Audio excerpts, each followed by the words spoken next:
Some heartbreaking and tragic news to report. Retired Major General William Anders, the former Apollo 8 astronaut, who took the iconic Earth-rising photo showing the planet as a shadowed blue marble from space in 1968, was killed Friday when the plane he was piloting alone plummeted into the waters off of San Juan Island in Washington State. Hi everyone, I'm Mary with MaryGreeley News. Thank you for joining me. Major General William Anders was 90. His son, Greg Anders, confirmed the death to the Associated Press. The family is devastated, his son said. He was a great pilot, and we will miss him terribly. I have a video of the crash. I don't know what he was doing. You let me know. Did he just get too close to the surface of the water? The photo that Anders took was his most significant contribution to the space program. The report of the crash came in around 11:40 a.m.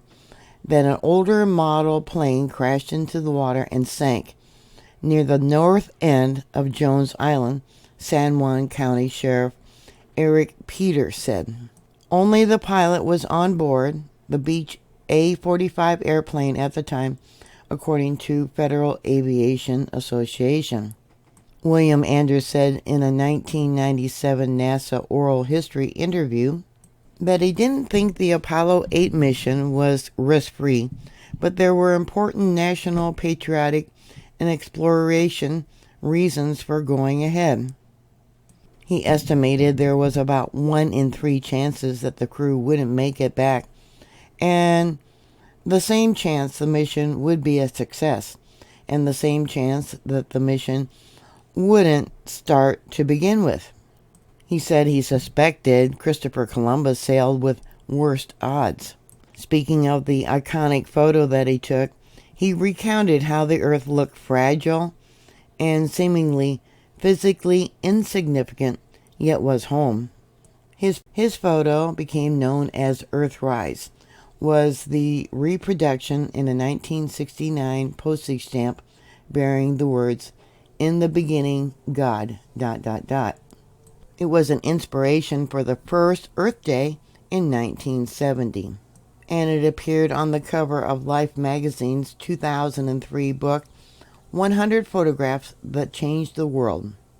He said he was surprised by how much the public's memory of the figures behind the photo has faded.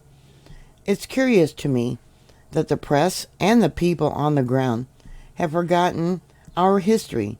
Making voyage and what is symbolic of the flight now is the Earthrise picture, he said.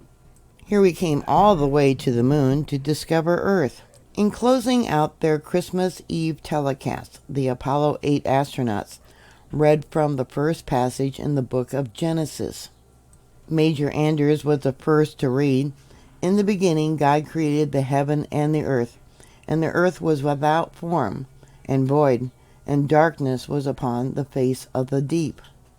Apollo 8 was designed to orbit the Earth with the module, which Major Anders would flight test, but its development was delayed, so the mission was reprogrammed as a moon orbit without the module, a premature and risky bid to beat the Russians encircling the lunar surface.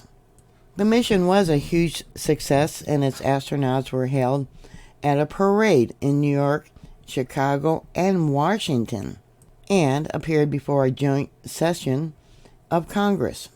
In 1969, Major Anders retired from NASA and the Air Force after accepting a position as Executive Secretary of the National Aeronautics and Space Council, a presidential advisory unit. He was later a member of the Atomic Energy Commission, the first chairman of the Nuclear Regulatory Commission, and ambassador to Norway. After leaving government service, he held executive posts with General Electric and Textron, and was chairman and chief executive officer of General Dynamics, a major defense contractor. He is survived by his wife, Valerie, his sons, Alan, Glenn, Greg, and Eric, and his daughters, Gaylee and Diana. He lived in the state of Washington, where he and his wife founded a flight museum in 1996. Although 12 Americans would walk on the moon, Mr. Anders was not among them, with Apollo 8 his only space flight, but he never appeared bothered by this. It seemed that from his vantage point in orbit, the moon's topographical and uninspiring in contrast to the beauty of home he captured in Earthrise. Sending prayers. What are your thoughts? Yeah, did he get too close to the water? I mean, it was probably his way he would like to go at age 90, flying his plane that he loved to do. Please put your comments down below. Thank you for watching. Please like, share, and subscribe. And I'll talk to you later. God bless y'all. Bye.